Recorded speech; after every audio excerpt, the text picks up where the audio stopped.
کھانے کے ٹیبل اشتہا انگیز کھانوں سے مہک رہے تھے۔ دوستوں کی کسی بات پر ہنستے ہنستے زارون شاہ نے بے اختیار گھڑی پر وقت دیکھا۔ ارے یار، بہت دیر ہو گئی، مجھے اب چلنا چاہیے، میرا بہت کام پڑا ہوا ہے، کچھ نئے کیسز بھی آئے ہیں، ان کو بھی دیکھنا ہے۔ وہ اٹھتے ہوئے بولا تھا۔ اس کے دوست برا منانے لگے۔ پہلے ہی وہ اسے کام کی مصروفیات میں سے بڑی مشکل سے کھینچ کھانچ کر ایک لنچ کے لیے باہر لے کر آئے تھے۔ اب کیا اپنے اپارٹمنٹ میں جاؤ گے یا دوبارہ سے آفس جاؤ گے؟ آج تو ہاف ڈے تھا نا؟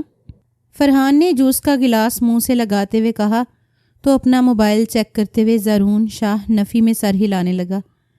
نہیں، اپارٹمنٹ تو 2 دن سے نہیں گیا، آفس میں کام ہی اتنا ہے، وہ اسے بتا ہی رہا تھا کہ اچانک اس کے ماتھے پر شکنیں سی نمودار ہوئیں۔ وہ جیسے چونک اٹھا تھا۔ اماں جان کی 5 مسڈ کالز، موبائل سائلنٹ تھا، میرا خیال ہی نہیں گیا۔ وہ جیسے فکر مند سا ہوا تھا۔ موبائل ہاتھ میں لیتے ہی اس نے ماں کا نمبر ملایا تھا۔ دوسری جانب کچھ دیر تک تو بیل جاتی رہی اور جب فون رکھنے ہی والا تھا تب کال ریسیو کر لی گئی۔ زارون شاہ یکدم زناٹے میں آ گیا تھا۔ دوسری جانب کال کے پیچھے پس منظر میں جیسے کوہرام سا مچا ہوا تھا۔ حویلی میں اتنی شدید آہو بکاج سے پہلے کبھی نہیں سنی گئی تھی۔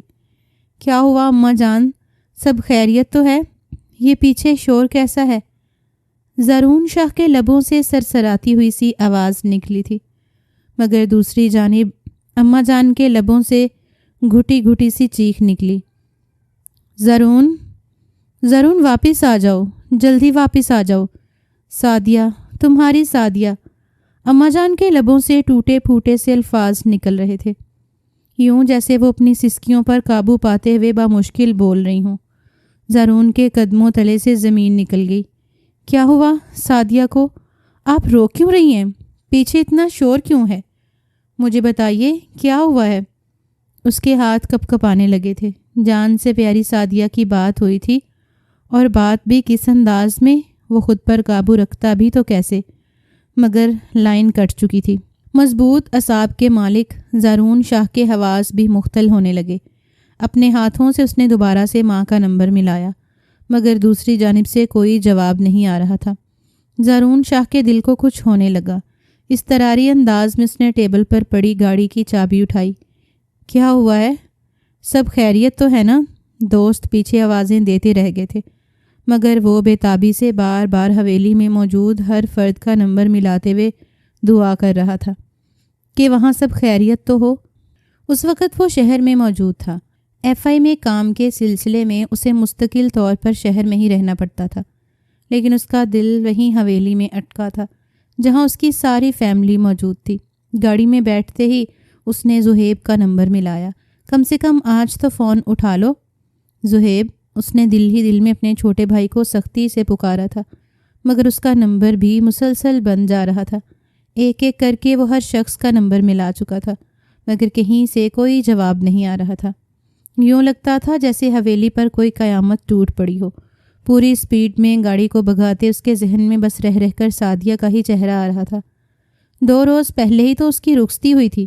ویڈیو کال میں اسے دیکھتے ہوئے وہ کتنا زیادہ خوش تھا۔ سعدیہ کے چہرے کی چمک ہی نرالی تھی، وہ کمال کی دلہن بنی تھی۔ سب سے پہلے میں نے اپنا یہ روپ آپ کو دکھایا ہے زارون لالا، بتائیے میں کیسی لگ رہی ہوں؟ خوشی سے چہکتے ہوئے وہ پوچھ رہی تھی۔ اپنے سے 5 سال چھوٹی اپنی اکلوتی بہن کی خوشی دیکھ کر وہ ہنس اٹھا تھا۔ کام کا بوجھ اس قدر زیادہ تھا کہ وہ اکلوتی بہن کی شادی پر بھی نہیں جا سکا۔ ہاں، بس اس نے یہ وعدہ ضرور کیا تھا کہ کام سے فارغ ہوتے ہی جلد حویلی جائے گا، مگر اس سے پہلے ہی نہ جانے وہاں کیا ہو گیا تھا۔ آندھی کی رفتار سے گاڑی چلاتے ہوئے جس وقت وہ حویلی پہنچا، سورج ڈھلنے کے قریب تھا۔ گاؤں کی فضا مٹیالی سی ہو رہی تھی۔ حویلی کے باہر ایک ہجوم سا تھا۔ گاڑی احاطے میں ہی کھڑی کرتے وہ پاگلوں کی طرح حویلی کے اندر دوڑا تھا۔ سامنے ہی عورتوں کا ایک مجمع لگا ہوا تھا، اور مجمع کے درمیان میں رکھی ایک چارپائی پر کوئی وجود پڑا تھا۔ سفید چادر سے ڈھانپا ہوا ایک وجود زارون شاہ کو اپنی دھڑکنیں رکتی ہوئی محسوس ہوئیں۔ زارون، دیکھو تمہاری سعدیہ کو کیا ہو گیا، ظالموں نے اسے مار ڈالا، وہ تمہیں بہن جیسے کوئی نظر اٹھا کے دیکھ بھی نہیں سکتا تھا۔ کس دیدہ دلیری سے اس نے اس کے سینے میں گولیاں اتاری ہیں۔ دیکھو تو صحیح تمہاری پیاری بہن کو ان لوگوں نے مار ڈالا ہے۔ ماں جی نہ جانے کہاں سے روتی ہوئی اس سے آ کر لپٹ گئی تھیں۔ زارون تو جیسے پتھر کا بت بن گیا تھا۔ ذہن تھا کہ ان الفاظ کو تسلیم کرنے سے ہی انکاری تھا۔ ماں جان اس کا بازو گھسیٹتے ہوئے اب اسے چارپائی کے قریب لا رہی تھیں۔ عورتیں دور دور ہٹنے لگیں۔ کانپتے ہاتھوں سے زارون شاہ نے آگے ہاتھ بڑھا کر سفید چادر کو الٹا تھا اور اگلے ہی پل جیسے اس کا دل کسی نے مٹھی میں لے کر مسل دیا۔ صرف 2 روز پہلے رخصت ہو کر سسرال جانے والی سعدیہ کی لاش اس کے سامنے تھی۔ سینے پر 2 گولیوں کے نشانات تھے۔ لباس خون سے سرخ ہو رہا تھا۔ کس نے کیا یہ سب؟ سرسراتی ہوئی آواز اس کے لبوں سے نکلی تھی۔ اس کی آنکھوں میں خون اتر آیا تھا۔ اماں جان کی سسکیاں بھی تھم گئیں۔ وہی جو اس سے محبت کا دعوے دار تھا، اور تم نے میری ایک نہ سنتے ہوئے اس نیچ ذات کے ساتھ اسے بھی بیاہ دیا۔ اسی نے مارا ہے اسے اور قتل کر کے خود نہ جانے کہاں بھاگ گیا ہے۔ اماں جان کی نفرت بھری آواز پر زارون شاہ کا دل چاہا وہ دنیا کو تہس نہس کر دے۔ سعدیہ کا قاتل کوئی اور نہیں، اس کا اپنا شوہر تھا۔ زہیب اس کے پیچھے آ کر کھڑا ہو گیا تھا کہ جرگہ بیٹھ چکا ہے۔ لالا صرف آپ کا انتظار ہے، ہمیں خون بہا لینے جانا ہے۔ سعدیہ کے دفن ہونے سے پہلے اس کے قاتل یہاں گولیوں سے چھلنی کر دیے جائیں گے۔ زہیب کی آواز ابھری تو اس نے سختی سے اپنی آنکھیں میچ لی تھیں۔ وہ رونا نہیں چاہتا تھا، صرف بدلہ لینا چاہتا تھا۔ اگلے ہی پل وہ مڑ کر عورتوں کے ہجوم کو چیرتا ہوا باہر نکلتا چلا گیا تھا۔ گاڑی تیار تھی۔ جرگے میں بیٹھے تمام افراد اسی کے منتظر تھے۔ زہیب نے فرنٹ سیٹ پر بیٹھتے ہی گاڑی چلا دی۔ ساتھ والی نشست پر بیٹھا وہ آج سے 2 سال پہلے کا وہ منظر یاد کر رہا تھا جب سعدیہ اس کے گلے لگی رو رہی تھی۔ پلیز لالا، میری بات کا یقین کریں، سمیر مجھ سے بے حد محبت کرتا ہے۔ صرف اسی لیے آج حویلی مجھ سے ملنے آیا تھا۔ وہ مجھ سے نکاح کرنا چاہتا ہے، لیکن وہ ہماری حیثیت کا نہیں، اسی لیے گھبراتا ہے، سعدیہ روتے ہوئے کہہ رہی تھی۔ اور جواباً زارون شاہ، جو ہمیشہ سے ہی اپنے سلجھے ہوئے رویے اور روشن خیال دماغ کی وجہ سے مشہور رہا تھا، اس نے ایک بہت بڑا فیصلہ کر لیا تھا۔ سعدیہ شاہ کے سمیر سے نکاح کا فیصلہ۔ اس کے فیصلے کے آگے بھلا کس کو اعتراض ہو سکتا تھا؟ اور یوں 2 روز بعد ہی سمیر اور سعدیہ کا نکاح پڑھا دیا گیا تھا۔ نکاح کی تقریب میں مردوں کی جانب تو سب کچھ اچھا ہی چل رہا تھا۔ وہ اپنی بہن کی خوشی دیکھنے کے لیے اندر عورتوں والے حصے میں آیا تھا، جب داخلی دروازے پر ہی اس کے قدم جیسے زمین میں کڑ کر رہ گئے تھے۔ سامنے کا منظر ہی کچھ ایسا تھا۔ حویلی کے دائیں جانب موجود لان میں درختوں کی ایک لمبی قطار تھی۔ اسی قطار کے پیچھے گھٹی گھٹی سی کچھ آوازیں بلند ہو رہی تھیں۔ زارون کا دھیان بے ساختہ ہی اس جانب ہو گیا۔ پلیز میرے ہاتھ چھوڑیے، مجھے نہیں پہننے یہ گجرے۔ بمشکل 16 سالہ وہ لڑکی بری طرح سے گھبرائی ہوئی تھی اور اپنے ہاتھ چھڑانے کی کوشش کر رہی تھی۔ سرخ رنگ کی خوبصورت گھیردار فراک میں اس کی رنگت چمک رہی تھی۔ سنہری بال تھوڑے بکھرے بکھرے سے تھے اور آنکھوں کا کاجل بھی پھیل رہا تھا۔ وجہ سامنے تھی۔ زارا شاہ کا خون کھول اٹھا۔ لڑکی کے دونوں ہاتھ اس کے چھوٹے بھائی زہیب نے پکڑے تھے۔ زبردستی ان میں پھولوں سے بھرے گجرے پہنانے کی کوشش کر رہا تھا۔ ارے میری جان، جتنی تم حسین ہو، ان گجروں کے بغیر تمہارا حسن بالکل نامکمل ہے۔ عاشق کا تحفہ سمجھ کر ہی قبول کر لو۔ ویسے بھی مجھے تو پتہ ہی نہیں تھا کہ سمیر کی کوئی چھوٹی بہن بھی ہے جو اتنی حسین ہے۔ آج کے دن کا سارا معاوضہ مل گیا، ہوس سے بھرے لہجے میں کہتے ہوئے زہیب اس کی جانب جھکا چلا جا رہا تھا، جبکہ وہ نازک سی لڑکی اس کی گرفت میں بری طرح سے پھڑپھڑا رہی تھی۔ زہیب، یہ کیا کر رہے ہو؟ زارون شاہ کی سخت آواز ابھری تو زہیب جیسے بری طرح سے اچھل پڑا تھا۔ اس لڑکی نے بھی جیسے اس کی گرفت سے خود کو چھوٹ جانے پر بے اختیار پلٹ کر زارون کو دیکھا تھا۔ یہ کیا بےہودگی ہے؟ کون ہے یہ لڑکی جسے پریشان کر رہے ہو تم؟ زارون شاہ نے ایک دفعہ پھر سختی سے زہیب کو پکارا تھا۔ وہ اپنے کان کھجانے لگا۔ مجھے امی بلا رہی ہیں، ذرا میں انہیں دیکھ کر آتا ہوں، شاید کوئی کام ہے۔ تیزی سے کہتا ہوا وہ زارون شاہ کے برابر سے نکلتا چلا گیا۔ زارون شاہ کا دل چاہا وہ اپنا سر پیٹ لے۔ جتنا زیادہ وہ اپنے سے چھوٹے زہیب کو پڑھائی کی طرف دھیان کرنے کی تلقین کرتا تھا، اتنا ہی زیادہ وہ آوارگیوں کی جانب ملتفت ہوتا تھا۔ گاؤں کی کون سی ایسی لڑکی تھی جسے دیکھ کر وہ رال نہ ٹپکاتا ہو؟ اس کی فطرت اور نیت سے زارون اچھی طرح سے واقف تھا۔ اس نے گہری سانس لی۔ نہ جانے یہ سمیر کی بہن کیا سوچ رہی ہوگی۔ اس کی طرف سے میں معذرت کرتا ہوں، وہ ایسا ہی ہے۔ تم اندر چلی جاؤ، یہاں اندھیرے میں کیا کر رہی ہو؟ زارون شاہ نے اس کے قریب جاتے ہوئے پوچھا تھا، جس کی بڑی بڑی آنکھوں میں آنسو جمع ہو رہے تھے۔ میں تو سمیر بھائی کو بلانے آئی تھی۔ اندر حویلی میں عورتوں والے حصے میں ایک کمرے کی لائٹ چلی گئی ہے۔ سب لڑکیاں پریشان ہو رہی تھیں اور انہوں نے مجھے کہا کہ کسی ایسے شخص کو بلاؤں جو لائٹ صحیح کر دے۔ ان کے علاوہ تو میں کسی کو جانتی نہیں جو لائٹ صحیح کر سکے۔ انہیں ہی بلانا پڑے گا، بیچارگی سے کہتی ہوئی وہ جیسے خود کو سنبھالنے کی کوشش کر رہی تھی۔ بڑا سا سرخ دوپٹہ اس نے اپنے گرد لپیٹ لیا تھا۔ زارون کے لب بے اختیار مسکرا اٹھے۔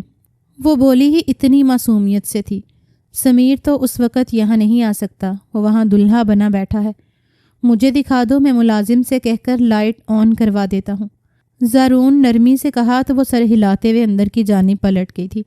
اس کے سفید ہاتھوں پر زہیب کی سخت انگلیوں کے نشان نمایاں ہو رہے تھے۔ زارون کو بے حد برا لگا۔ عورتوں کے مجمع میں جیسے ہی وہ داخل ہوا تھا، دھیمی دھیمی سی سرگوشیاں سب نے ہی سن لی تھیں۔ لڑکی کا بھائی کس قدر ہینڈسم ہے، واہ خدایا، اس کی آنکھیں تو دیکھو، بالکل سبز رنگ کی ہیں۔ لڑکیوں کی سرگوشیوں کو سنی انسنی کرتا ہوا وہ سیدھا اس کمرے میں جا کھڑا ہوا تھا جہاں سمیر کی بہن نے اشارہ کیا تھا۔ عریشہ ذرا جلدی سے ادھر آنا، سمیر کے کسی رشتہ دار نے اس لڑکی کو آواز دی تھی، اور تبھی زارون شاہ کو پتہ چلا کہ اس کا نام عریشہ ہے۔ ملازم سے کہہ کر زارون شاہ نے کمرے کی لائٹ ٹھیک کروا دی تھی۔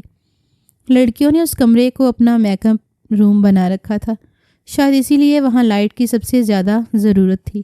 کمرے سے باہر نکلتے ہی زارون نے کہا، یہاں حویلی میں ہر کام کے لیے ملازم موجود ہیں، اگر اب کسی بھی چیز کی ضرورت ہو تو ضمیر کو ڈھونڈنے نہ نکل جانا، بلکہ ملازم سے کہنا، وہ کام کر دیں گے۔ مسکراتے ہوئے وہ اسے تنبیہ کر رہا تھا۔ عریشہ نے دھیمے سے اپنا سر ہلا دیا۔ نکاح کی تقریب کے بعد ہی یہ طے ہوا تھا کہ رخصتی 2 سال بعد رکھی جائے گی، جب سعدیہ کی تعلیم مکمل ہو جائے گی۔ گاڑی کو ایک جھٹکا لگا تو وہ جیسے ہال میں پلٹ آیا تھا۔ ہم پہنچ گئے ہیں بھائی، زہیب نے سنجیدہ لہجے میں کہا تو زارون شاہ نے کھڑکی سے باہر جھانکا۔ جہاں جرگہ بٹھایا گیا تھا وہ اس مکان کے عین سامنے موجود ہوئے تھے۔ ٹھنڈی سانس لے کر اپنی طرف کا دروازہ کھول کر نیچے اتر آیا۔ سعدیہ کی لاش ایک دفعہ پھر اس کی نگاہوں میں گھوم گئی تھی۔ 2 سال پہلے کا منظر جیسے ایک جھٹکے میں آنکھوں کے آگے سے غائب ہو گیا تھا۔ جرگے میں تمام بااثر افراد پہلے ہی بیٹھے تھے۔ زارون شاہ جیسے ہی اندر داخل ہوا، اس کے احترام میں سبھی اٹھ کھڑے ہوئے تھے۔ دائیں جانب والی کرسی پر انسپکٹر صاحب بھی بیٹھے ہوئے تھے۔ زارون شاہ کو دیکھتے ہی انہوں نے بے اختیار سلیوٹ کیا۔ اس کی پوسٹ اور عہدے سے وہ اچھی طرح واقف تھے۔ کیا فیصلہ ہے جرگے کا؟ کہاں ہے قاتل؟ اپنی کرسی پر بیٹھتے ہوئے جیسے اس نے خود پر ضبط کرتے ہوئے پوچھا تھا۔ جرگے میں موجود ایک وڈیرے نے سر ہلایا۔ پولیس قتل کے مقام پر پہنچ چکی ہے، مگر افسوس ہے کہ قاتل بھاگ چکا ہے۔ وڈیرے کی بات پر اس سے پہلے کہ زارون شاہ کچھ کہتا، یکدم زہیب اپنی کرسی سے اٹھ کر زور سے چلایا، قاتل بھاگ گیا ہے تو ہم کیا کریں؟ ہمیں قاتل چاہیے جس نے ہماری بہن کو مارا ہے۔ ہمیں اس کا سر ہر صورت میں چاہیے۔ ہم یہاں پر تم لوگوں کی تقریری باتیں سننے کے لیے نہیں، بلکہ خون بہا لینے کے لیے آئے ہیں۔ جرگہ فیصلہ سنائے کہ ہماری بہن کے خون کے بدلے میں ہمیں کیا ملے گا۔ وہ آپے سے باہر ہو رہا تھا۔ زارون نے اسے اشارے سے نیچے بیٹھ جانے کے لیے کہا۔ انسپکٹر صاحب نے کھنگار کر گلا صاف کیا تھا اور آگے ہو کر بیٹھ گئے۔ ہم قاتل کو ڈھونڈنے کی پوری کوشش کر رہے ہیں، مگر سمیر کا کوئی اتا پتہ نہیں ہے۔ خون بہا دینے کے لیے گھر میں کوئی اور شخص موجود نہیں۔ ماں باپ اس کے عرصہ ہوا مر چکے ہیں اور کوئی رشتہ دار بھی نہیں، صرف ایک چھوٹی بہن ہے جو بمشکل 18 سالوں کی ہے۔ پولیس انسپکٹر کی بات پر زارون نے چونک کر سر اٹھایا تھا۔ تو پھر اسی کو لاؤ، ہم اسی کا سر اڑا دیں گے، آخر وہ بھی تو اپنے بھائی کی کچھ لگتی ہے۔ زہیب ایک دفعہ پھر بھڑک کر بولا تھا۔ زارون نے ناگواری سے اس کی جانب دیکھا۔ جرگہ اس بارے میں کیا فیصلہ کرتا ہے؟ اب کی بار وہ سنجیدگی سے بولا تھا۔ وڈیرے چند لمحے تک ایک دوسرے کو دیکھتے رہے اور پھر بولے، خون بہا نہ دینے کی صورت میں جرگے کا ایک ہی فیصلہ ہے کہ آپ سمیر کی چھوٹی بہن کو ونی کر دیں، چاہے اس سے نکاح کریں یا ایسے ہی آپ کو اس پر مکمل اختیار ہے۔ آپ اسے اپنی حویلی میں لے جا سکتے ہیں، چاہے اس کے ساتھ جیسا بھی سلوک کیا جائے کوئی سوال کرنے کا حق نہیں رکھے گا۔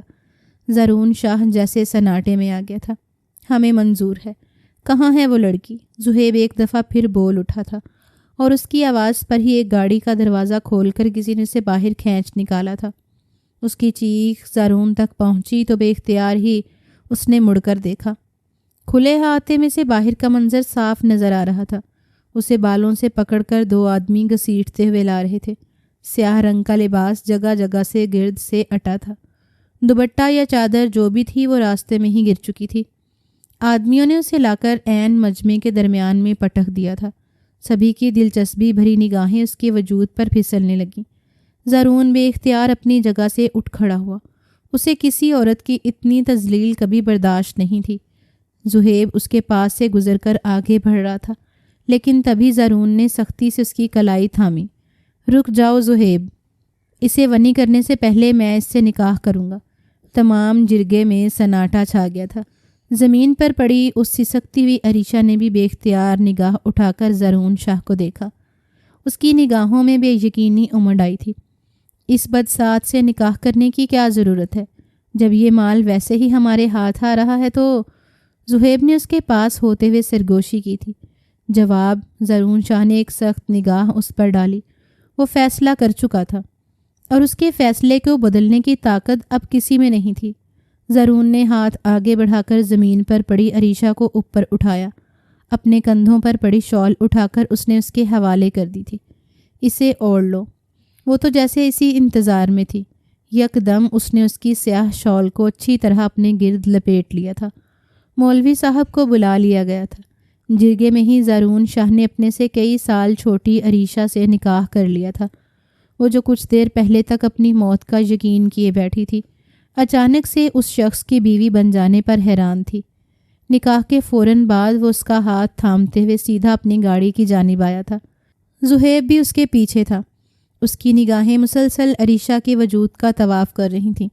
اگر لالا نے تم سے نکاح کر لیا ہے تو اس کا مطلب یہ نہیں کہ تمہیں عزت دے دی گئی۔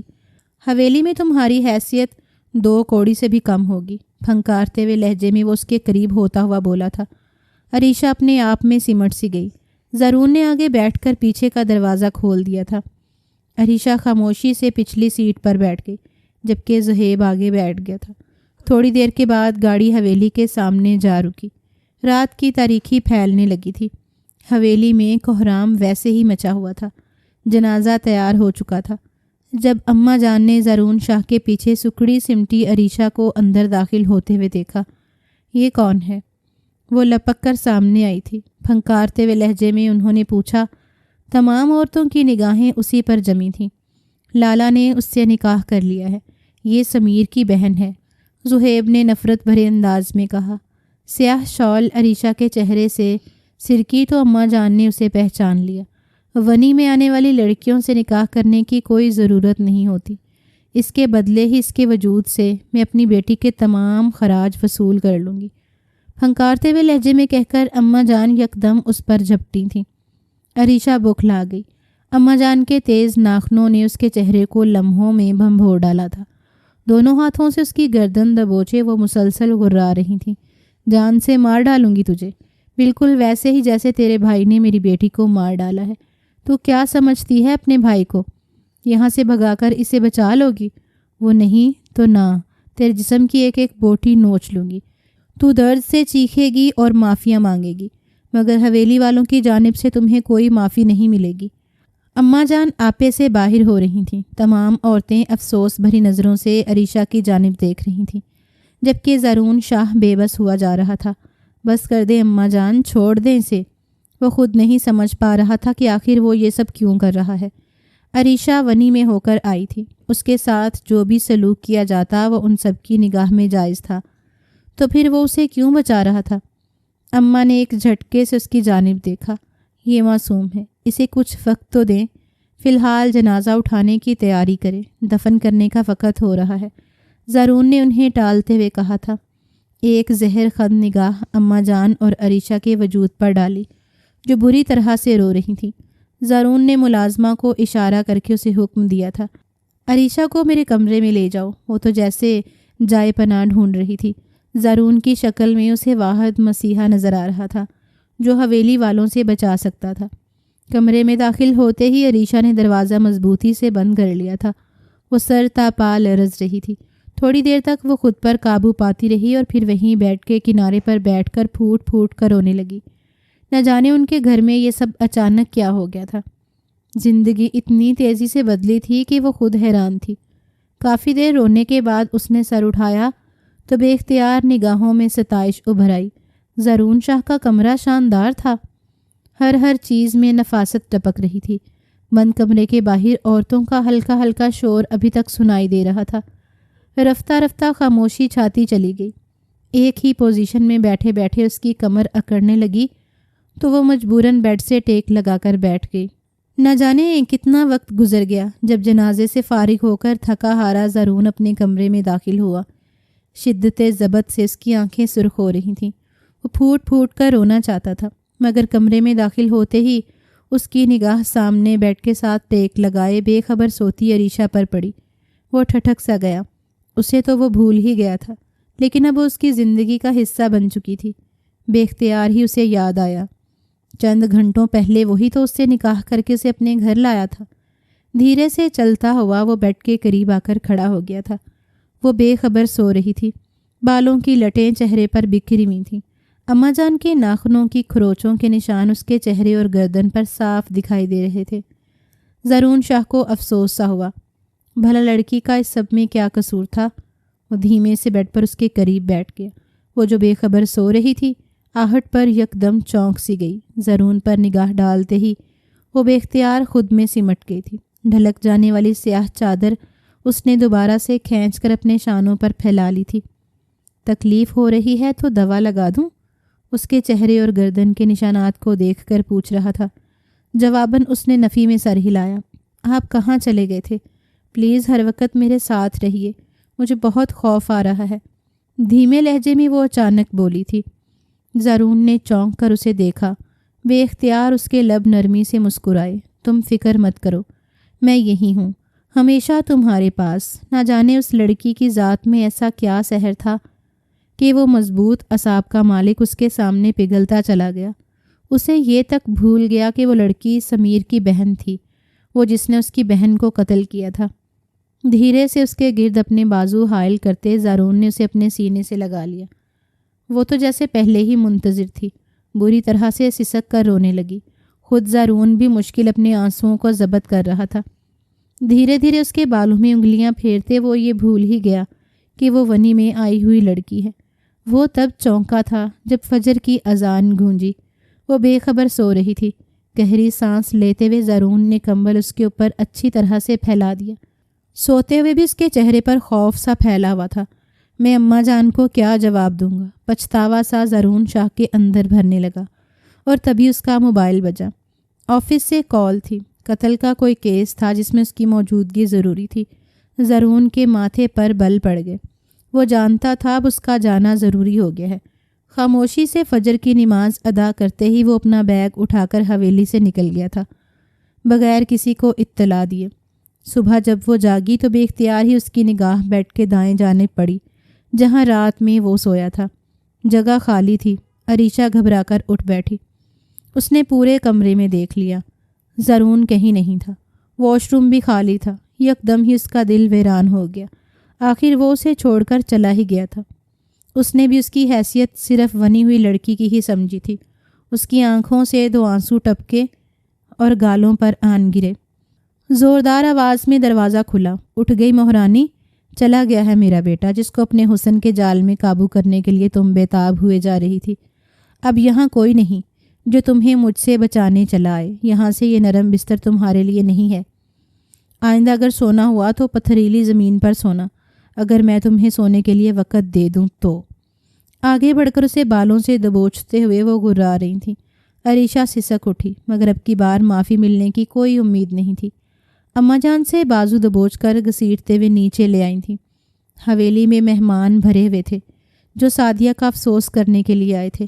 چل سب کے لیے ناشتہ بنا، اماں جان ان سے کچن میں لے کر پٹکا تھا۔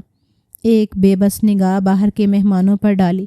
پہلے آٹا گوندھ لو، چائے بھی بنانی ہے اور انڈے بھی، ایسا کرو کوئی سالن بھی بنا لو، کچھ مہمان فرینچ ٹوسٹ کھائیں گے، وہ بھی انہیں چاہیے ہوں گے۔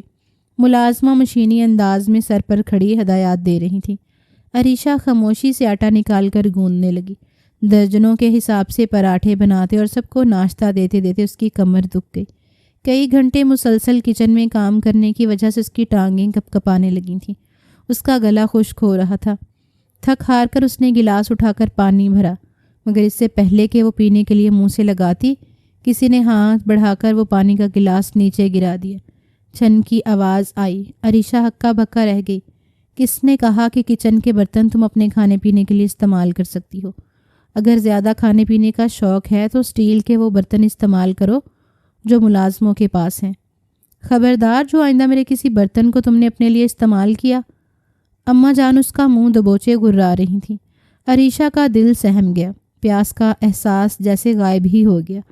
اور مہمان آئے ہیں، جلدی چائے بنا کر باہر لے کر آؤ۔ وہ حکم دے کر چلی گئیں تو عریشہ آنسوؤں کو رگڑ کر صاف کرتے ایک دفعہ پھر چائے بنانے لگی۔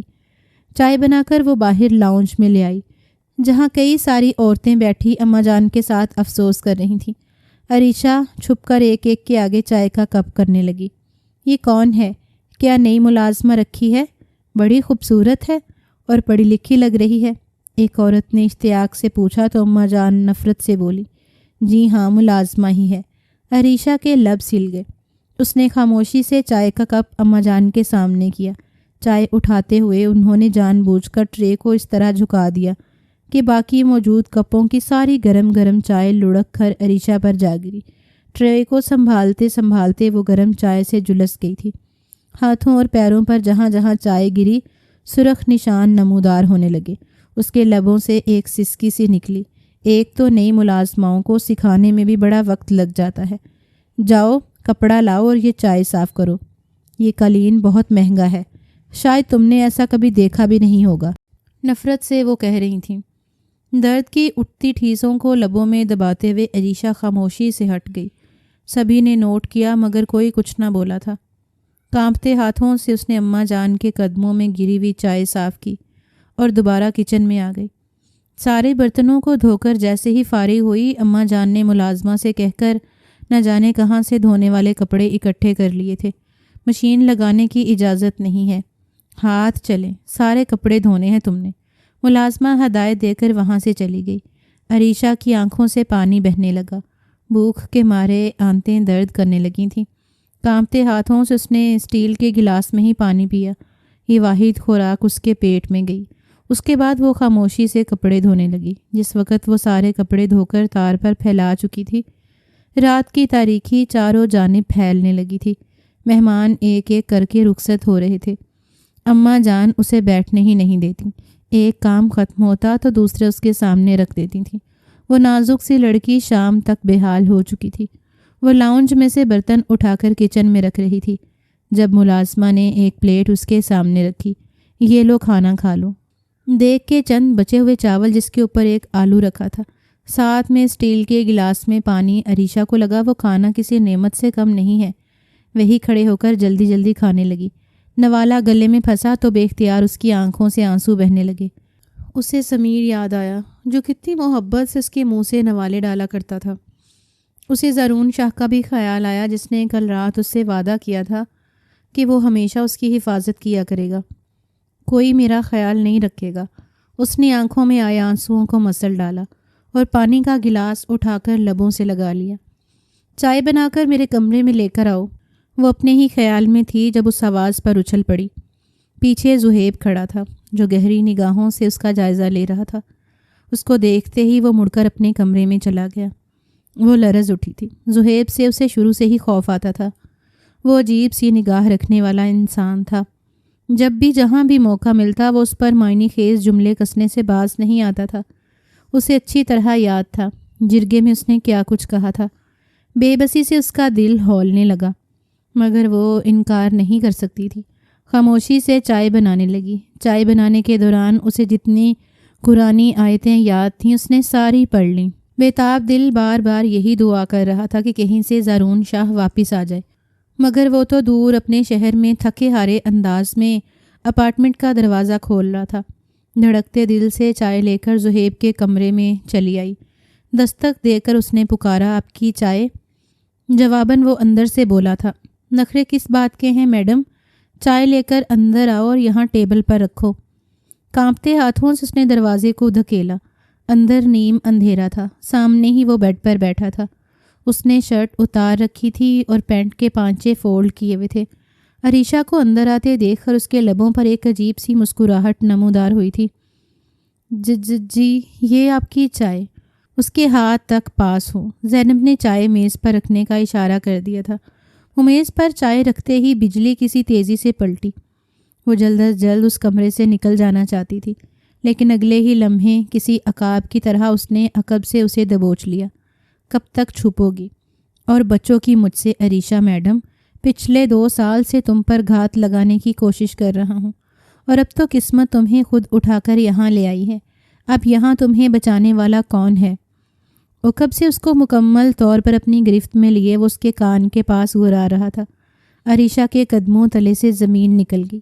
پلیز مجھے جانے دو، میں نے کچھ نہیں کیا، میں نے بھابھی کو نہیں مارا، میں تو وہاں موجود بھی نہیں تھی، میں تو اپنے کمرے میں سو رہی تھی، مجھے نہیں پتا اس رات کیا ہوا تھا، پلیز مجھے چھوڑ دیں۔ وہ بری طرح سے سسک اٹھی تھی۔ جواباً زہیب نے اسے بازو سے دبوچ کر اپنی جانب گھماتے ہوئے اپنی گرفت سخت کی تھی۔ اس کے چہرے پر جھکتے ہوئے اس کی ہوس بھری نگاہیں عریشہ کو اچھی طرح محسوس ہو رہی تھیں۔ میں نے کب پوچھا ہے کہ اس رات کیا ہوا تھا اور کیا نہیں؟ مجھے تو اس بات سے کوئی فرق نہیں پڑتا۔ مزہ تو اس بات کا ہے کہ تم جو کبھی میرے ہاتھ ہی نہیں آئی، اب خود چل کر میرے کمرے میں آ کر کھڑی ہو گئی ہو۔ ونی میں آئی لڑکیوں کی کوئی عزت نہیں ہوتی، جانتی ہو نا؟ اب میں اگر تم سے کچھ بھی کرنے کا کہوں تو تمہیں وہ کرنا پڑے گا، تم منع نہیں کر سکتی نا، ورنہ اماں جان تمہارے ساتھ ایسا سلوک کریں گی کہ تمہارے رونگٹے کھڑے ہو جائیں گے۔ زندگی تو کیا، تم موت کی بھی بھیک مانگو گی، تب بھی تمہیں یہ حویلی والے موت نہیں دیں گے۔ تمہاری بھلائی اسی صورت میں ہے کہ میں جو کچھ کرنے کا کہوں وہ چپ چاپ کرتی جانا۔ بولو، منظور ہے؟ خباثت سے مسکراتا ہوا وہ کہہ رہا تھا۔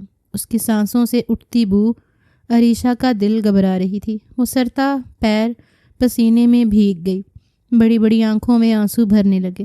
میں آپ کے بھائی کی بیوی ہوں، پلیز میرے ساتھ ایسا مت کریں۔ ابھی اس کے منہ سے یہی الفاظ نکلے تھے کہ ایک زوردار تھپڑ زہیب نے اس کے منہ پہ دے مارا۔ زاران لالا کا نام بھی مت لو، تمہاری جیسی 2 کوڑی کی لڑکی کو نہ جانے کیوں انہوں نے نکاح میں لے لیا، مگر دیکھو وہ تمہارے ہمارے رحم و کرم پر چھوڑ کر خود کب کے یہاں سے جا چکے ہیں، وہ کبھی تمہیں بچانے واپس نہیں آئیں گے، تم اب میرے رحم و کرم پر ہو۔ وہ مسلسل اس کا خون خشک کر رہا تھا۔ وہ بری طرح سے سسک اٹھی، جانتی تھی کہ آج نجات کا راستہ کوئی نہیں ہے۔ وہ شاید مزید کوئی حرکت کرتا کہ اچانک دروازہ زور سے کھلا۔ چھوڑو اس بدبخت کو، نیچے تمہارے کچھ دوست آئے ہیں جو تمہیں بلا رہے ہیں، جاؤ۔ وہاں اماں جان دروازے میں کھڑی تھیں۔ عریشہ کو دن بھر تو انہوں نے سولی پہ ٹانگے رکھا تھا، لیکن نہ جانے کیوں اس وقت ان کا عریشہ کو بہت اچھا لگا، مگر ان کی نظروں میں ویسے ہی نفرت تھی۔ زہیب نے ایک گہری سانس لی اور کھا جانے والی نگاہوں سے عریشہ کو دیکھا۔ اگر ایک لمحہ اور اماں جان نہ آتی تو اپنی کوئی خواہش تو پوری کر ہی سکتا تھا۔ پیر پٹکتے ہوئے وہ بیڈ تک گیا اور اٹھا کر اپنی شرٹ پہننے لگا۔ عریشہ وہیں کھڑی کانپ رہی تھی۔ اب تم یہاں کھڑی میرا منہ کیا دیکھ رہی ہو؟ نکلو اس کمرے سے اور نیچے ملازمہ کی کوٹھڑی میں جا کر سو، اور ہاں، صبح فجر کی اذانوں سے پہلے اٹھ جانا، ورنہ میں آ کر تمہاری کھال ادھیڑ دوں گا۔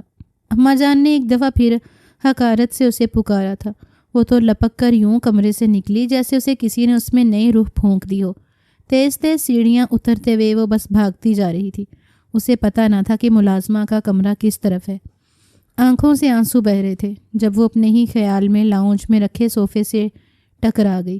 درد کی ایک شدید لہر اس کے وجود میں جاگی۔ انگوٹھا بری طرح سے کچلا گیا تھا۔ نیچے بیٹھ کر وہ مشکل اپنے آنسو پیتی انگوٹھے کو دبانے لگی۔ اس کا دل چاہ رہا تھا کہ وہ پھوٹ پھوٹ کر روئے۔ چلو لڑکی، بی بی جان نے کہا ہے کہ تم میرے کمرے میں سوؤ گی۔ مگر میرے کمرے میں ایک ہی چارپائی ہے اور اس پر میں سوتی ہوں، تم نیچے زمین پر سونا، ملازمہ اس سے کہہ رہی تھی، جسے سب نے جوتے کی نوک پر رکھا تھا۔ بھلا ملازمہ کو کیا پڑی تھی کہ اسے عزت دیتی، مگر عریشہ کو اب صبر آنے لگا تھا۔ اس نے ٹھنڈی سانس لی اور ملازمہ کے پیچھے جلدی چھوٹی سی کوٹھڑی میں زمین پر چادر بچھا کر لیٹتے اسے زرون شاہ یاد آیا، جس نے کل رات کتنی نرمی سے اس کے چہرے اور گردن کے زخموں پر دوائی لگائی تھی۔ زخم درد کر رہے تھے، پیر میں چائے گرنے والی جگہ پر تکلیف ہو رہی تھی، انگوٹھے سے خون بہہ رہا تھا، مگر وہاں کوئی نہیں تھا جو اس کا خیال کرتا۔ دن اسی طرح گزرنے لگے۔ وہ صبح منہ اندھیرے جاگتی، اس سے جانوروں کی طرح حویلی کا ہر کام کروایا جاتا، صفائی، جھاڑو پوچھا، کچن میں کھانا بنانے سے لے کر کپڑے تک اس سے دھلوائے جاتے۔ وہ ہلکان ہو کر رہ جاتی۔ پورے دن کسی ایک وقت میں اماں جان کو رحم آتا تو وہ ملازموں کو اشارہ کرتی اور وہ پلیٹ میں ڈال کر تھوڑا سا کھانا اس کے سامنے رکھ دیتی۔ معمولی سی بات پر وہ روئی کی طرح اسے دھنک کر رکھ دیتی تھی۔ اس روز بھی کھانے میں اس سے معمولی سا نمک تیز ہوا۔ اماں جان نے ہاتھ بڑھا کر سارے برتن میز پر گرا دیے تھے۔ تمہیں کیا پتہ نہیں کہ میرا بلڈ پریشر تیز ہو جاتا ہے؟ پہلے ہی تمہاری صورت دیکھ دیکھ کر میری زندگی میں کوئی سکون نہیں رہا، اور اب تم چاہتی ہو کہ میں بلڈ پریشر کی مریضہ بن جاؤں؟ تمہارا تو میں علاج کرتی ہوں۔ وہ اپنی جگہ سے اٹھی تھیں، جبکہ عریشہ جو کچن میں کام کر کر کے بےحال ہو چکی تھی، کام کر رہ گئی۔ غلطی سے ہوا ہے اماں جان، میں نے جان بوجھ کر نہیں کیا۔ وہ سسکی، مگر اماں جان نے زہیب کے کمرے سے بیلٹ منگوا لیا تھا۔ بیلٹ دیکھتے ہی اس کی روح کانپ گئی، مگر اماں جان آج سارے بدلے لے لینا چاہتی تھیں۔ انہوں نے بیلٹ اس کی نازک کمر پر برسایا اور عریشہ کے لبوں سے ایک چیخ سی نکلی، مگر اس کی چیخ وہاں سننے والا کوئی نہیں تھا۔ بے در پہ بے در اماں جان نے کئی ضربیں اسے لگائیں۔ وہ زمین پر گر پڑی تھی۔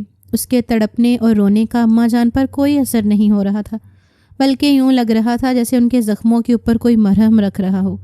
مار مار کر جب وہ بری طرح سے بحال ہو گئیں تو بیلٹ پھینک کر کرسی پر بیٹھ کر ہانپنے لگیں، جبکہ وہ وہیں زمین پر پڑی بری طرح سے تڑپ رہی تھی۔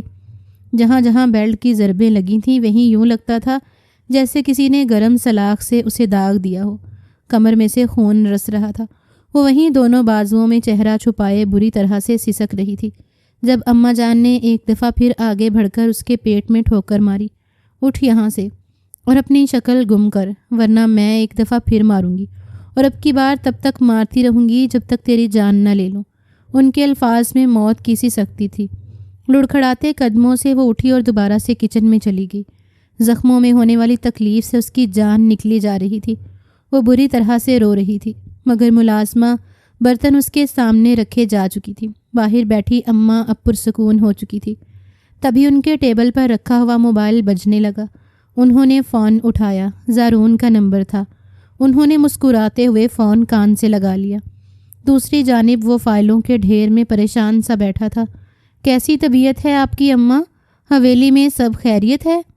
اس نے پوچھا تو اماں جان مسکرا دی۔ ہاں بیٹا جان، سب خیریت ہے۔ زارون چند لمحے کے لیے خاموش سا ہو گیا۔ وہ عریشہ کا پوچھنا چاہتا تھا۔ جب سے یہاں آیا تھا تب سے اس کی صورت اس کے ذہن سے نکلتی ہی نہیں تھی۔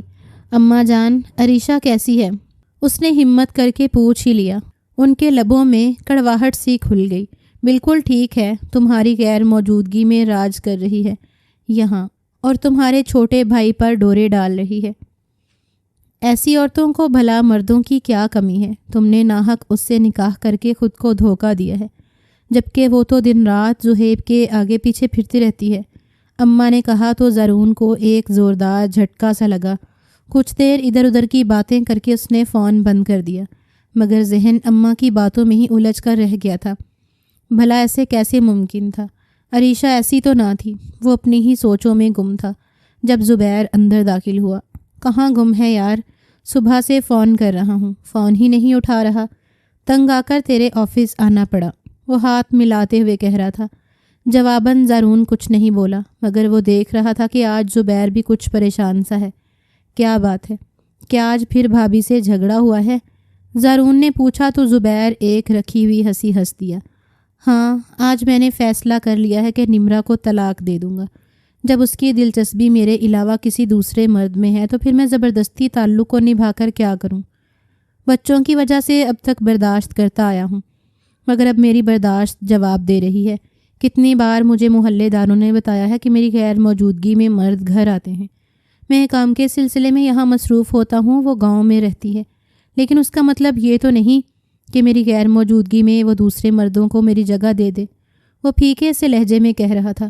زارون اسے دیکھ کر رہ گیا۔ کیا واقعی لڑکیاں ایسا کرتی ہیں؟ کیا شوہروں کی غیر موجودگی میں ان کے تعلقات دوسرے مردوں کے ساتھ بن جاتے ہیں؟ زارون نے بے اختیار ہی سوال پوچھا تھا۔ زبیر نے سر جھٹکا۔ یہ عورت ہے ہی ایسی، 4 دن اگر مرد گھر سے باہر ہو تو اپنی عزت سنبھالی نہیں جاتی۔ ایسی عورتوں کو رکھ کر کیا کرنا؟ میرے لیے دنیا بھری پڑی ہے، میں کسی اور عورت کا انتخاب کر لوں گا۔ زبیر تو اپنی بات پر کہہ رہا تھا، مگر زارون کے کانوں میں اماں کے الفاظ گونجنے لگے۔ کیا واقعی عریشہ بھی ایسی تھی؟ اس کی غیر موجودگی میں زہیب کے ساتھ تعلقات بڑھانے لگی تھی؟ زارون کا خون کھول اٹھا۔ اس نے بے اختیار دونوں ہاتھوں میں اپنے سر کو دبا لیا اور زبیر اٹھ کھڑا ہوا۔ شاید اسے کوئی کام تھا، مگر زارون نے بھی فیصلہ کر لیا تھا کہ وہ آج اور ابھی حویلی جائے گا۔ فائلوں کو سمیٹ کر دراز میں رکھ کر اس نے موبائل جیب میں ڈالا اور باہر نکل آیا۔ تھوڑی ہی دیر کے بعد اس کی گاڑی حویلی کی جانب گامزن تھی۔ جس وقت وہ حویلی پہنچا شام ڈھل رہی تھی۔ رات کی تاریکی چاروں جانب پھیل چکی تھی۔ حویلی میں سناٹا تھا، سردی کی راتیں تھیں، سب لوگ سرے شام ہی کھا پی کر کمروں میں سو جانے کے عادی تھے۔ زارون شاہ خاموشی سے اندر داخل ہوا۔ چاروں جانب مکمل سناٹا تھا، کچن بھی خالی تھا۔ اپنے کمرے میں جانے کے بجائے وہیں بے ارادہ ادھر ادھر پھرنے لگا۔ سر درد سے پھٹ رہا تھا۔ وہ عریشہ کا سامنا نہیں کرنا چاہتا تھا، بلکہ اسے خود ہی نہیں پتا تھا کہ وہ کیا کرنا چاہتا ہے۔ چائے کی طلب ہونے لگی تو اس نے بے اختیار ملازمہ کے لیے ادھر ادھر نگاہ دوڑائی۔ شاید سب سونے کے لیے چلے گئے ہیں۔ اس نے اپنا دھیان بٹانا چاہا، مگر چائے کی طلب شدید تھی۔ شریفہ سے کہتا ہوں چائے بنا دے گی۔ وہ اپنی حویلی کی اس بوڑھی سی ملازمہ کے کمرے کی جانب چل دیا، جو برسوں سے ان کے گھر کے کام کرتی تھی۔ شریفہ کے کمرے کا دروازہ آدھا کھلا تھا۔ سامنے کا منظر صاف نظر آ رہا تھا۔ زمین پر چادر اوڑھے کوئی وجود لیٹا تھا اور اس کے اوپر کوئی جھکا ہوا تھا۔ زارون چونک سا گیا، اس کی رگیں تن گئیں۔ سامنے موجود شخص کوئی اور نہیں بلکہ زہیب تھا، جو زمین پر لیٹی ہوئی عریشہ کے چہرے پر سے بال ہٹاتا ہوا پیچھے کر رہا تھا۔ وہ بے خبر سو رہی تھی۔ زہیب کی نگاہیں اس کے وجود پر بے تابی سے پھسل رہی تھیں۔ زارون کی رگیں تن گئی، اس کا خون کھول اٹھا تھا۔ اس کا جی چاہا اندر جا کر زہیب اور عریشہ دونوں کو قتل کر دے۔ کھٹکے کی آواز سے زہیب نے چونک کر اسے دیکھا تھا اور زارون کو دروازے میں کھڑا دیکھتے ہی اس کا رنگ سفید پڑ گیا۔ وہ گھبرا کر اپنی جگہ سے اٹھ کھڑا ہوا۔ وہ لالا، اس نے خود مجھے بلایا تھا اپنے پاس، مگر میرے آنے سے پہلے یہ سو گئی۔ میں تو اسے بس جگا رہا تھا۔ بے ربط سے جملے بولتے وہ بری طرح سے گھبرا رہا تھا، مگر زارون تو سکتے کسی کیفیت میں تھا۔ زہیب اٹھا اور اس کے برابر میں سے نکلتا چلا گیا۔ زارون کے دل میں جیسے کسی نے چھری کھونپتی تھی۔ اسے عریشہ سے یہ امید نہیں تھی۔ خود پر قابو پاتا ہوا وہ وہاں سے ہٹ گیا۔ ذہن میں زبیر کے الفاظ گونجنے لگے تھے۔ کیا واقعی عریشہ اور زہیب ایک دوسرے سے محبت کرتے تھے؟ تو پھر وہ کون ہوتا تھا ان دونوں کے درمیان دیوار بننے والا؟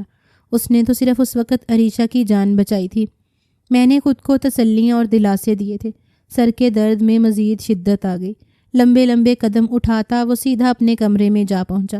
پوری رات بے تابی سے ٹہلتے اور سگریٹ پھونکتے اس کے ذہن میں بس یہی خیال تھا کہ اسے کیا کرنا چاہیے، اور صبح تک تو وہ فیصلہ کر چکا تھا۔ میں عریشہ کو طلاق دے دوں گا۔ اگر وہ زہیب کے ساتھ رہنا چاہتی ہے تو مجھے اس کی خوشی میں رکاوٹ نہیں بننی چاہیے۔ جائے نماز پر بیٹھے فجر کی نماز ادا کرتے اس نے فیصلہ کر لیا تھا۔ اسے کچھ کام نپٹانے تھے، سو وہ حویلی سے چلا گیا، مگر حویلی میں موجود زہیب کو یوں لگا جیسے زارون بددل ہو کر واپس شہر چلا گیا ہے۔ اس کے لبوں پر ایک مکاری بھری مسکراہٹ پھیل گئی۔ تو آخر لالا نے عریشہ سے اپنا ہاتھ اٹھا لیا ہے، اب تو وہ مکمل میری ہو گئی ہے۔ یہ خیال اس کے ذہن میں آتے ہی وہ خوشی سے سرشار ہو گیا تھا۔ جب اسے اماں جان نے اپنے کمرے میں بلایا، وہ تقریباً دوڑتے ہوئے وہاں پہنچا تھا۔ کہاں گھومتے رہتے ہو آج کل زہیب؟ میں دیکھ رہی ہوں کہ تمہارا رجحان اس لڑکی کی طرف کچھ زیادہ ہی ہے۔ بھیڑ بکریوں سے زیادہ حیثیت نہیں اس کی، لیکن تم اسے ہر وقت اپنی نگاہ میں ایسے رکھتے ہو جیسے کہ وہ بہت قیمتی چیز ہے۔ یاد رکھو، اس جیسی سفید مورتیں میں تمہیں 1 نہیں 10 لا کر دے سکتی ہوں، مگر اس لڑکی کو اتنی اہمیت دینا بند کرو۔ اماں جان نے غصے سے کہا تھا۔ زہیب کا کہکا بے ساختہ تھا۔ ارے اماں جان، آپ کو کیا لگتا ہے میں اس کی محبت میں مر مٹ رہا ہوں، یا میں اس پر دل و جان سے فدا ہو گیا ہوں؟ تو ایسا کچھ نہیں ہے۔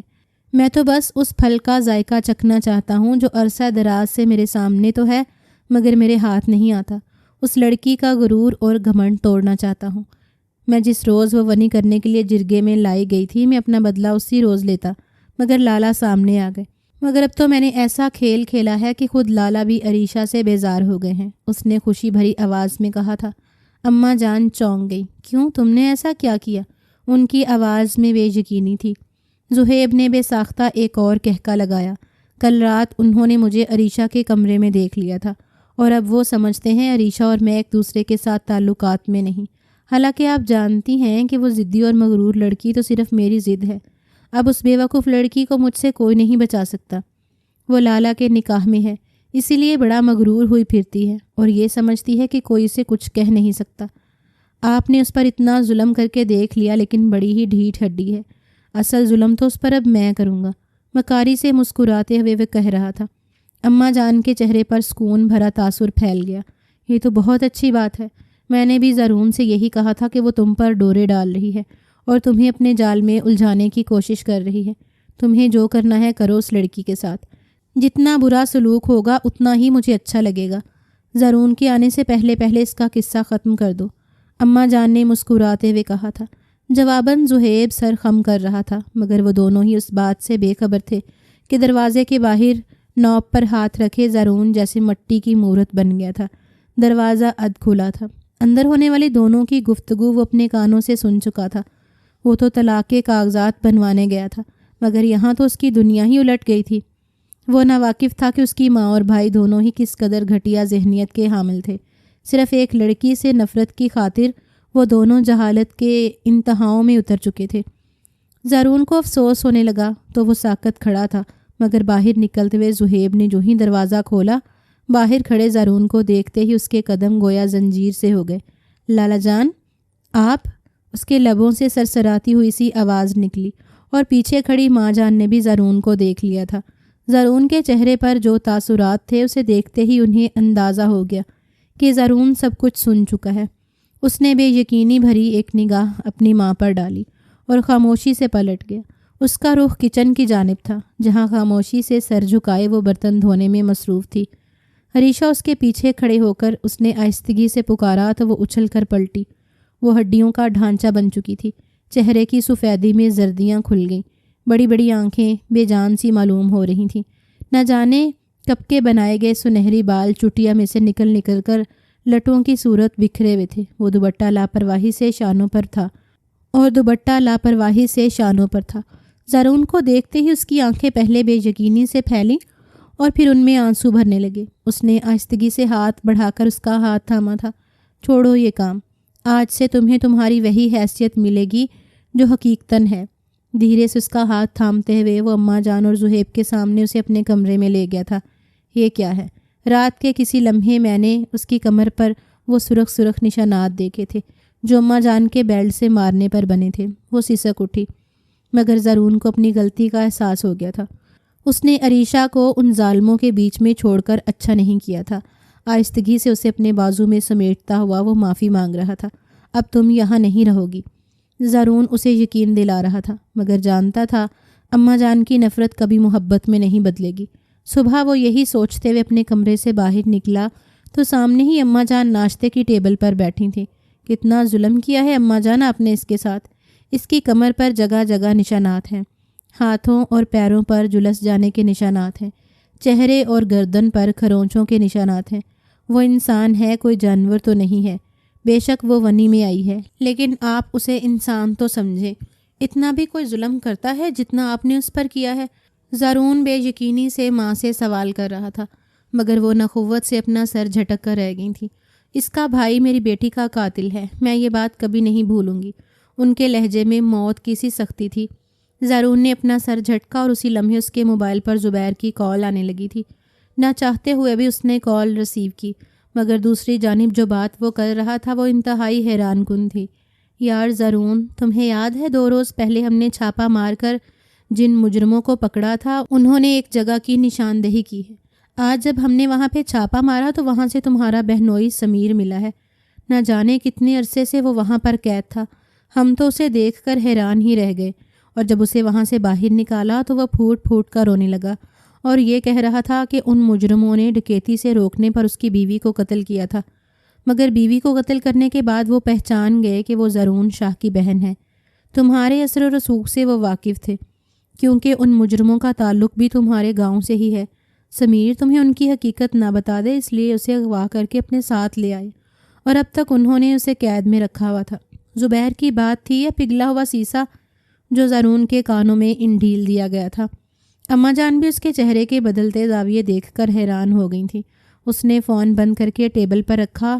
اوہ میرے خدا، اس کا مطلب ہے کہ عریشہ بے قصور ہے، اور جو کچھ ہم نے اس کے ساتھ کیا وہ ناحق تھا، اس کے لبوں سے نکلا۔ اماں جان حیران رہ گئی تھیں۔ زرون نے بے بسی بھرے لہجے میں انہیں وہ سب بتا دیا جو زبیر نے بتایا تھا۔ ان کی بھی آنکھیں بے یقینی سے پھیل گئی تھیں۔ زبیر سمیر کو لے کر سیدھا حویلی آن پہنچا تھا۔ اس کی حالت دیکھ کر یوں لگ رہا تھا جیسے نہ جانے اس نے کتنے وقتوں سے کھانا نہیں کھایا۔ وہ پھوٹ پھوٹ کر رو رہا تھا۔ اس رات کی ساری کہانی اس نے جب ان کے سامنے دہرائی تو سبھی پشیمان سے ہو گئے۔ عریشہ خاموشی سے کھڑی تھی۔ سمیر نے آگے بڑھ کر اسے گلے سے لگا لیا۔ مجھے معاف کر دو، ایک نہ کردہ گناہ کی سزا تمہیں بھگتنی پڑی، وہ روتے ہوئے اپنی بہن سے کہہ رہا تھا، مگر زرون نے آگے بڑھ کر اس کے کندھے پر ہاتھ رکھ دیا۔ معافی تو ہمیں مانگنی چاہیے، تم ہمارے خاندان کا حصہ تھے، لیکن ہم نے سچ کا پتہ لگانے کی کوشش ہی نہیں کی، اور جو کچھ عریشہ کے ساتھ ہوا میں وعدہ کرتا ہوں کہ آج کے بعد ایسا کبھی نہیں ہوگا۔ زرون کے لہجے میں عزم تھا۔ اماں جان بھی شرمندہ نظر آ رہی تھیں۔ انہوں نے نہ چاہتے ہوئے بھی عشاء سے معافی مانگ لی تھی۔ جو کچھ انہوں نے کیا انہیں وہ سب نہیں کرنا چاہیے تھا۔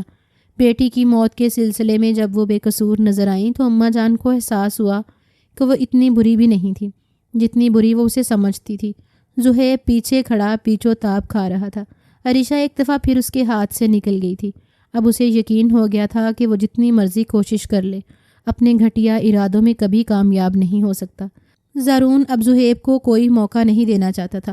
عریشہ کا ہاتھ تھام کر وہ اسے اپنے ساتھ شہر لے آیا، مگر حویلی سے نکلنے سے پہلے اس نے کھلے الفاظ میں زہیب سے کہا، تم میرے بھائی ہو، اس لیے میں نے تمہاری ہر بات کو نظر انداز کر دیا، لیکن آج کے بعد اگر تم نے میری بیوی کی جانب میلی نگاہ بھی کی تو میں تمہاری آنکھیں نوچ لوں گا اور تمہیں زندہ رہنے کے قابل نہیں چھوڑوں گا۔